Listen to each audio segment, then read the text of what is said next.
지금 여러분이 보고 있는 사람은 미셸 푸코라는 사람입니다. 프랑스의 유명한 철학자인데요. 그 명언 아시잖아요. 아는 것이 힘이다. 이 아는 것이 힘이다라는 말은 프란시스 베이컨이 주장했던 것인데요. 푸코는 이 말을 뒤집어서 힘이 곧 진리를 규정한다고 주장했습니다. 즉, 진리가 권력을 만드는 게 아니라 권력이 옳고 그름을 규정한다는 것이죠.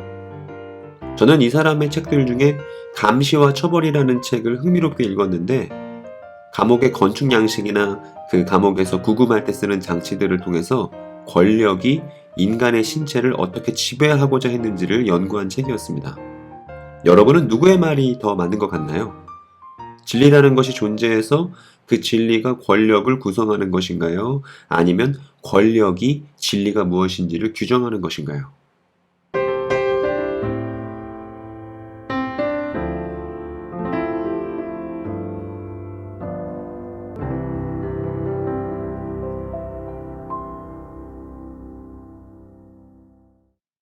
우리가 지난 영상에서 정리한 바에 이 두 사람을 배치해 본다면, 프란시스 베이컨은 근대 사람입니다. 인간 이성을 통해 진리를 발견할 수 있다고 생각했었던 낭만적인 시절의 사람이에요. 특히 베이컨은 반복되는 실험과 관찰을 통해서 진리를 발견할 수 있다는 경험론의 입장을 갖고 있던 사람이었습니다. 반면 푸코는 1984년에 사망한 비교적 우리와 가까운 사람이에요. 그리고 푸코는 포스트 모던으로 분류되는 대표적인 철학자입니다. 포스트 모던, 탈근대는 인간 이성을 불신하고 그 이면에 있는 요소들을 밝히려 한다는 점을 여러분께 말씀드렸죠. 푸코에게 이성 이면에서 작동하는 차원은 다름 아닌 권력의 차원이었습니다. 극단적으로 말한다면 교회나 국가가 말해왔던 진리라는 건 누군가의 이익을 위해서 만들어진 것이라는 주장이었습니다. 흔히 역사는 승자의 기록이다라는 말은 푸코의 사상을 잘 대변하는 말인 듯합니다. 그리고 이 영상을 보시는 분들 중에 많은 분들이 겪었을 20세기는 나는 권력들이 규정하는 그런 내가 아니야 라는 저항의 목소리로 진동하던 시절이었습니다. 제가 제 친구의 입에서 들었던 말이 다시 한번 또 떠오르네요. 정답이 없다는 정답을 알게 되었다. 이런 말과 공명합니다. 정답이 있다는 과거, 진리가 있다는 과거에 대한 부정인 것이죠. 이런 상황 속에서 성경을 읽는다는 것은 좀 어리석은 일로 보입니다. 성경을 진리로 취급하던 시절은 이미 지나갔고 성경은 진리라 말하는 무수한 것들 중에 하나에 지나지 않게 되었기 때문입니다. 그런데 정말 그런가요? 과거를 열렬히 부정하고 있을 때 새로운 질문이 떠올랐습니다.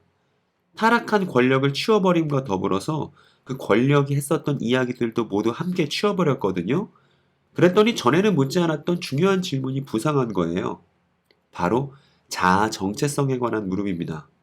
즉 인류에게 그간 우리는 누구인가라는 답을 주던 오래되고 큰 이야기도 저항의 목소리와 함께 사람들의 뇌리에서 사라져버린 것이죠. 그리고 저는 이러한 상황을 반영하는 것이 최근 자존감이라는 키워드의 범람이 아닌가 합니다. 자신을 스스로 존중해야만 하는 필요가 커진 것은 자신이 누구인지 모르게 되었기 때문이 아닐까요? 남들보다 우월하거나 남들보다 열등하다고 느낄 때마다 높아지고 낮아지는 자존감은 사실 자신이 누구인지를 보증하는 탄탄한 토대가 없다는 사실만을 보여주고 있는 것은 아닐까요? 동시에 지난 50여 년간 가장 많이 팔린 책들 중에서 성경이 압도적인 1위를 차지했다는 것은 여전히 사람들은 그 안에서 무언가 찾고 있다는 사실을 보여주는 듯합니다. 그 찾고 있는 것은 다름 아닌 나는 누구인가 라는 질문에 대한 답변이 아닐까요? 여러분 혹시 이런 질문을 해보신 적은 없나요? 십자가를 지고 죽어가는 예수는 자기 자신을 누구라고 생각했을까? 즉 예수의 자아 정체성에 관한 질문 말입니다. 혹자는 예수는 당연히 자기를 신이라 생각했겠지 라고 할 수 있지만 저렇게 생각하면 또 저 신이라는 단어를 어떻게 규정할지가 숙제로 남습니다. 그리고 예수는 엄연한 인간이었기 때문에 인간 예수가 자기 자신에 관해 어떤 이해를 가지고 있었을지를 묻는 것은 전혀 신성모독적이지 않다는 사실을 말씀드리고 싶습니다. 왜냐하면 예수는 완전한 하나님이자 완전한 사람이라는 것이 교회가 지켜왔던 신앙 고백이거든요. 그런데 우리에게 희소식은 저 예수의 자아 정체성에 관한 질문에 답변할 수 있게 하는 단서가 이미 우리 손에 있다는 사실입니다. 예수의 추종자들 중 엠마오라는 지역으로 가는 두 명의 제자가 있었습니다. 그런데 그 길을 떠나던 제자들의 어깨는 축 처져 있었어요. 왜냐하면 그들은 얼마 전에 있었던 예수의 십자가 죽음에 관해서 이야기하고 있었거든요. 그런데 어떤 남자가 모른 척하고 그들에게 다가가서 무슨 얘기를 그렇게 재밌게 하시냐고 물었습니다.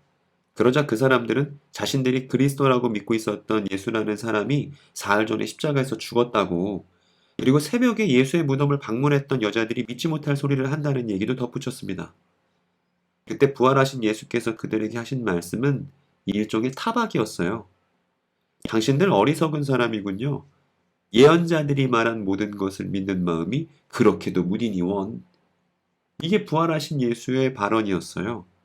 그리고는 예수께서는 모세와 모든 예언자에서부터 시작해서 성경 전체에서 자기에 관해서 써오신 일을 그 두 사람에게 설명해 주었다고 누가가 증언합니다. 본문에 보이는 모세와 모든 예언자라는 말에서 모세는 율법을 가리키고요. 모든 예언자는 율법 이후, 그러니까 여호수아라는 책부터 시작되는 모든 예언서 총체를 가리키는 표현이 저 모든 예언자예요. 그래서 모세와 모든 예언자라고 하면 다름 아닌 히브리 성경을 말합니다. 그리고 저 사건이 있었던 당시는 신약 성경은 기록조차 되지 않았기 때문에 사실 신약 성경에 기록된 성경이라는 단어는 모두 구약 성경을 가리키는 말입니다. 정리해보자면 예수는 부활 이후에 자기 자신에 관해서 설명하면서 히브리 성경 이야기를 하셨다는 거예요. 즉, 그분의 죽음과 부활이 히브리 성경 그대로라고 말씀하셨다는 것입니다. 그리고 이 점은 예수 자신뿐만 아니라 사도인 바울도 인정하는 바입니다.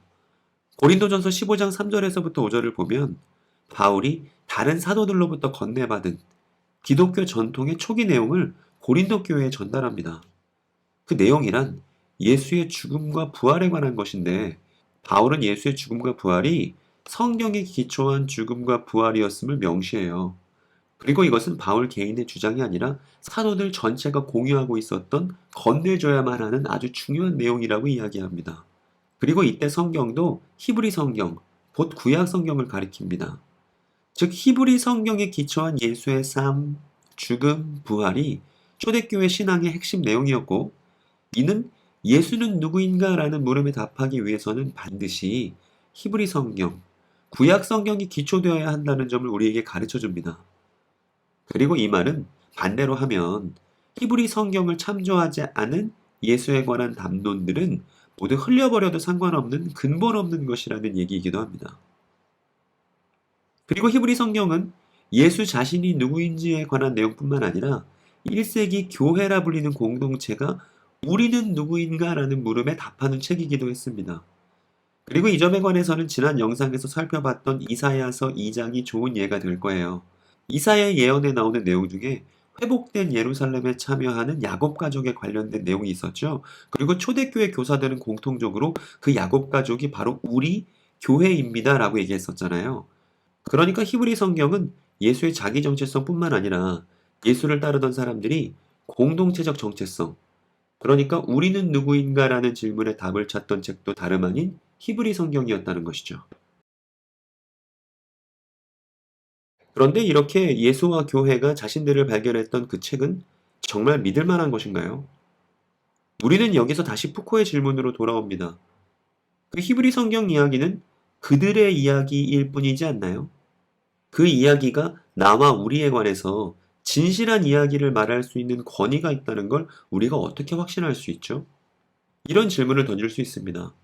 그리고 지난 역사 속에서 속아왔던 인류는 이제 눈을 가늘게 뜨고 데카르트를 따라 의심의 시선을 보내고 있습니다. 그리고 이제 우리는 다시 권위의 문제로 접어들게 됩니다. 히브리 성경이 중요하게 다루는 인물 중 다윗이라는 사람은 이렇게 노래했습니다. 주님, 위대함과 능력과 영광과 승리와 존귀가 모두 주님의 것입니다. 하늘과 땅에 있는 모든 것이 다 주님의 것입니다. 그리고 이 나라도 주님의 것입니다. 주님께서는 만물의 머리 되신 분으로 높임을 받아 주십시오. 부와 존귀가 주님께로부터 나오고 주님께서 만물을 다스리시며 주님의 손에 권세와 능력이 있으시니 사람이 위대하고 강하게 되는 것도 주님의 손에 달려 있습니다. 라고 했습니다. 이 구절을 읽어보니까 그런 거 생각 안 나세요? 예전 정치인들이 서울시 봉헌한다 뭐 이런 게 다윗 흉내 냈던 것이다 라고 생각이 드네요. 어찌되었든 성경은 모든 권위가, 이때 권위라는 단어는 권력이라고도 번역할 수 있고 권세라고도 번역할 수 있습니다. 이 권위가 한 분 하나님으로부터 비롯된다고 말합니다. 따라서 성경이라는 책에 권위가 있다면 그 권위는 성경 그 자체로의 권위일 수는 없어요. 우리가 성경의 권위라고 말한다 해도 그것은 한 분 하나님의 권위가 성경을 통해서 드러날 때 그때 성경의 권위라고 말할 수 있겠죠. 예전에 제가 어떤 친구네 집에 놀러 갔는데 한참 그 집에서 뛰어놀다가 친구네 집에 있었던 성경책을 제가 발로 밟았어요. 그랬더니 제 친구가 소스라치게 놀랐던 어릴 적 기억이 떠오릅니다. 그런데 성경의 권위라고 하는 것은 그 성경이라는 책 자체가 권위를 갖고 있기 때문이 아니라 한 분 하나님에 관해서 진실하게 증언하고 있을 때 얻는 권위를 성경이 갖고 있다고 말할 때 이거를 축약해서 성경의 권위라고 말한다고 보는 거예요. 그리고 충격적으로 예수는 하늘과 땅의 모든 권위를 자신이 한 분 하나님으로부터 위임받았다고 말합니다. 신약 성경은 이 예수의 발언을 담고 있어요. 즉 성경의 권위는 성경 그 자체로부터 나오는 권위가 아니라 성경이 증언하고 있는 한 분 하나님의 권위와 그 하나님의 권위를 위임받았다고 말하는 예수의 권위로부터 나온다고 말할 수 있습니다. 그리고 이렇게 하나님과 그 아들 예수가 공유하고 있는 이 권위에 관한 담론은 하나님의 권위가 곧 교회의 권위라고 믿었던 중세와도 다르고 인간 이성이 진리의 권위라고 믿었던 계몽주의 시절과도 다르고 권위가 그저 사람에 의해 만들어진 것에 지나지 않다는 포스트 모던식 사고와도 대립합니다. 권위에 관해서 진리를 탐구하는 기독교 전통의 방식은 하나님과 예수의 관계에 주목하는 것입니다. 그런데 이 권위라는 말이 불편하신 분이 있을지 모르겠어요. 우리는 권위주의라는 말로 자신의 자리와 힘을 휘두르는 사람을 경멸하고 있잖아요. 그러나 성경은 그 하나님과 예수의 권위가 이 땅에 어떻게 발휘되는지도 기록하고 있습니다. 그리고 그 하나님과 예수님의 권위가 발휘되는 방식은 마치 헌옷에 새 옷감을 기운 것처럼 세상의 권위와 다른 이질적인 권위이고 오히려 세상 권위의 균열을 갖고 온다고 복음서가 증언합니다. 예를 한 가지 든다면 예수는 폭력을 사용하지 않으셨으나 폭력을 사용하는 사람들이 예수를 죽이고자 했던 것은 예수의 가진 권위와 그 권위의 행사 방식이 세상의 것과 달랐기 때문인 것이죠. 그리고 성경은 세상과 다른 이 하나님과 예수님의 권리 행사를 가리켜서 땡땡땡땡땡땡이라고 간단하게 부르고 있습니다. 이것이 무엇인지는 추후에 복음서를 함께 들여다보면서 확인해 보도록 합시다. 저는 신적인 권위를 인간적인 권위로 오해해서 나와 우리가 누구인지 말해주는 책을 치워둔다는 것은 대단히 아쉬운 일처럼 여겨집니다. 오히려 다원주의 시대 속에서 서로 답변이라 주장하는 내용들이 넘쳐나는 시대 속에서는 믿을 만한 전통을 발견하는 일이 중요한 일이니 우리는 이 진정한 권위가 무엇인가라는 질문에 더욱더 세밀하게 들어가 볼 필요가 있다는 생각이 들어요. 바로 예수와 교회가 자기 자신을 발견했던 히브리 성경의 전통 속에서 말입니다.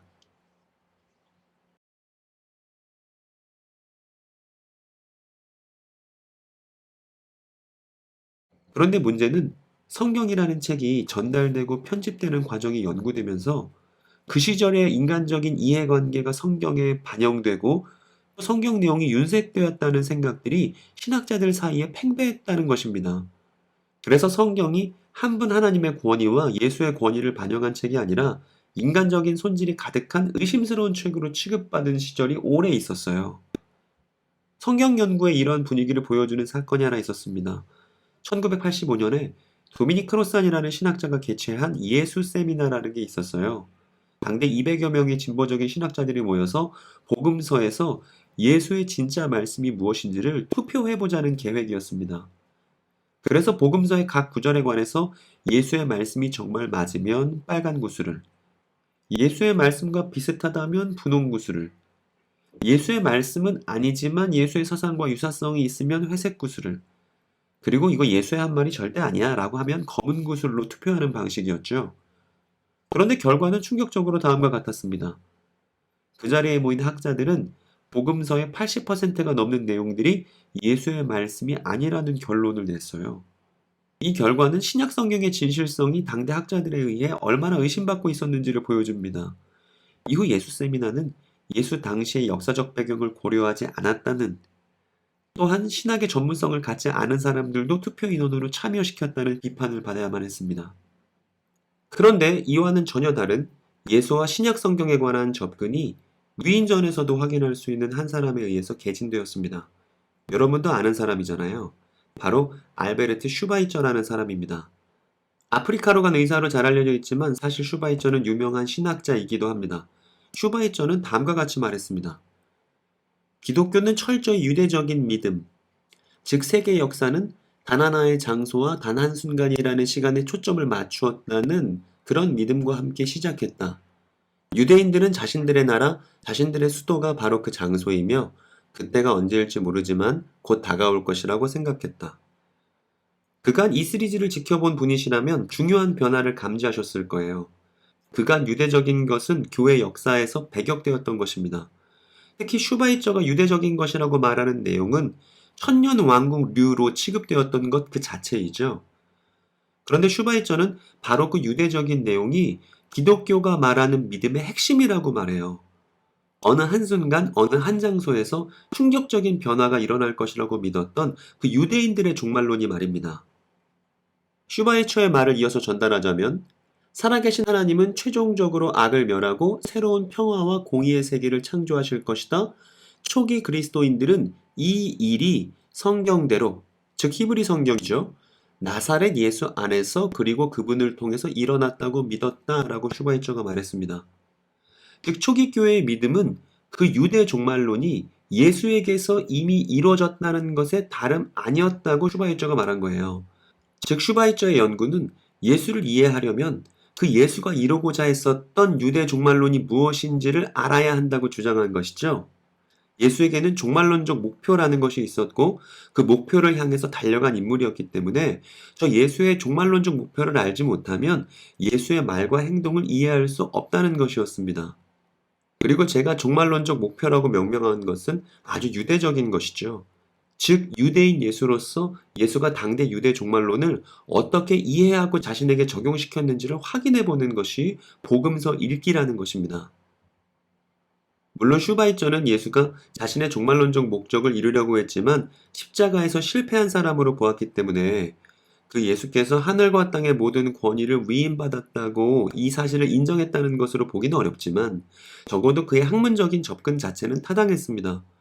오랫동안 외면받아왔던 유대적인 것을 다시 예수 연구에 가져왔다는 점에서 말이에요. 이상하죠? 예수를 실패자로 본 사람의 연구를 통해 마침내 기독교가 유대적인 전통의 실마리를 발견하고 그 전통을 새롭게 돌아볼 수 있는 계기를 얻었다니 말입니다.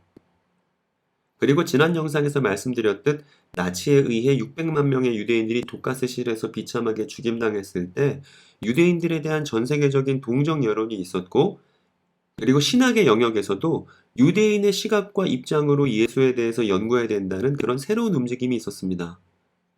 근래의 동향을 말씀드리자면 이피 샌더스라는 학자가 아주 핫했어요. 이 사람은 그동안 우리가 유대교에 대해서 오해하고 있었다고 주장했습니다. 그리고 유대교에 대해서 다른 이해를 갖게 되면 신약 성경을 새로이 읽을 수 있다는 점을 논증했어요. 그리고 이 이피 샌더스를 시작으로 소위 세관점이라고 묶이는 학자들이 등장했습니다. 이 세관점으로 분류되는 학자들은 제2성전기 유대교라고 말하는 바벨론에서 귀환한 포로들이 성전을 다시 지은 이후부터의 유대교 연구가 신약 성경 이해에 꼭 필요하다고 주장했습니다.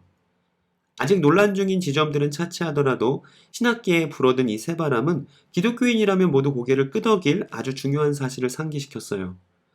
바로 예수를 잘 이해하기 위해서는 유대인들이 공기처럼 흡입했던 히브리 성경 이야기와 예수 당시 유대인들에 관한 연구로 돌아가야 한다는 사실 말입니다. 폴 리퀘러라는 철학자는 시간과 이야기라는 책에서 인간의 시간은 이야기로 구성된다고 말했습니다. 이것은 예수도 마찬가지고 예수를 따르던 제자들도 마찬가지고 우리도 마찬가지입니다. 이 말은 1세기 예수와 그의 제자들이 경험했던 시간을 우리가 알기 위해서는 그들이 참여했던 이야기를 알면 된다는 얘기죠. 그리고 예수와 그의 제자들이 참여했던 이야기는 다름 아닌 율법과 예언, 곧 히브리 성경 이야기입니다. 이 히브리 성경 이야기를 어떻게 이해하고 살았을지가 곧 예수와 사도들의 시간입니다. 그리고 이것을 우리는 예수의 종말론이라고 부를 수 있을 거예요. 예수의 종말론에 관해서 알고자 하는 시도는 포스트 모던 시절 잊혀졌던 거대한 이야기를 다시 복권시킵니다. 바로 한 분 하나님의 권위에 관해서 말하고 있던 거대한 이야기, 그리고 예수와 그의 추종자들이 참여했던 이야기, 그리고 그 안에서 자신들을 발견했던 이야기, 다름 아닌 성경 이야기 말입니다. 그런데 이 성경을 읽어나간다는 것은 생각만 해도 벌써부터 어렵게 느껴지죠? 다원주의 사회 속에서 다시 기독교 전통을 탐구하기 위해서는 일단 신약 성경이 아니라 구약 성경, 히브리 성경부터 시작해야 한다는 사실은 자명해졌습니다. 그런데 우리는 이 히브리 성경을 어떻게 읽어가야 할까요? 이 어떻게에 관해서 이야기하기 위해서는 계시, 영감, 예언 등 여러 개념들을 다뤄야겠지만 이 내용들은 후에 성경을 우리가 직접 읽어가면서 그 해당 본문 속에서 다루도록 하고 여기서는 두 가지 독서 방법을 여러분들에게 소개하고자 합니다. 제가 좋아하는 발터 베냐민이 제안한 것인데요. 두 가지 독서 방법 중 한 가지는 미메시스적 독서입니다. 이 미메시스적 독서는 이야기에 참여하는 독서입니다. 그리고 이 미메시스적 독서의 반대편에는 합리적인 독서가 있습니다. 이 합리적인 독서는 이 책이 나에게 어떤 도움을 줄지에 따라서 읽는 독서를 말해요. 거칠게 말하면 독자의 입장에서 책을 이용하고자 하는 독서입니다. 그런데 베냐민은 뭐라고 하냐 하면 이 합리적인 독서는 필연적으로 책을 보는 사람의 관점에서 왜곡하고 오해하게 된다고 말합니다. 심지어 이렇게까지 말해요. 텍스트에 폭력을 가하는 방식이라고 말입니다. 내가 주체이고 책이 이용 대상이 아니라 오히려 책이 주체이고 내가 대상이 되는, 내가 책을 읽는 게 아니라 책이 나를 읽게 하는 그런 독서 방법이 미메시스적 독서 방법이고 우리에게 필요한 읽기입니다. 제 친구가 말하길 히브리인 중 하나가 되어서 구약 성경 이야기에 참여해보고 싶다고 하더군요. 이게 미메시스적 읽기예요. 그리고 이 미메시스적 읽기를 위해서는 잠시 자신을 잊을 필요가 있습니다. 마치 영화를 볼 때 잠시 우리가 우리의 현실과 처지, 그리고 내가 누구인지를 잊듯이 말입니다. 그래야만 영화에 몰입할 수가 있잖아요. 만일 우리가 성경에 관해 공부한다면 그것은 그 시절로에 몰입한다는 것에 다름 아닙니다. 근데 합리성의 독서는 이것을 방해해요.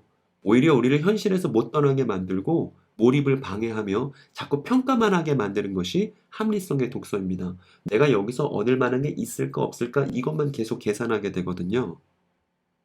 어쩌면 미메시스적 독서는 예수께서 말씀하신 자기 부인의 유익을 누리는 방법이 아닐까요?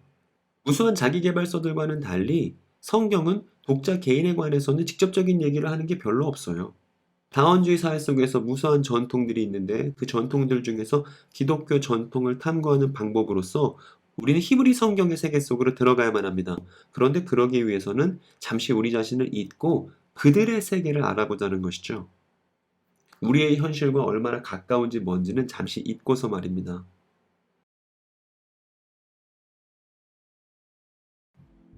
어찌되었든 분명한 것은 우리의 읽기의 결말은 다음 두 가지 중 하나일 것이라는 사실입니다.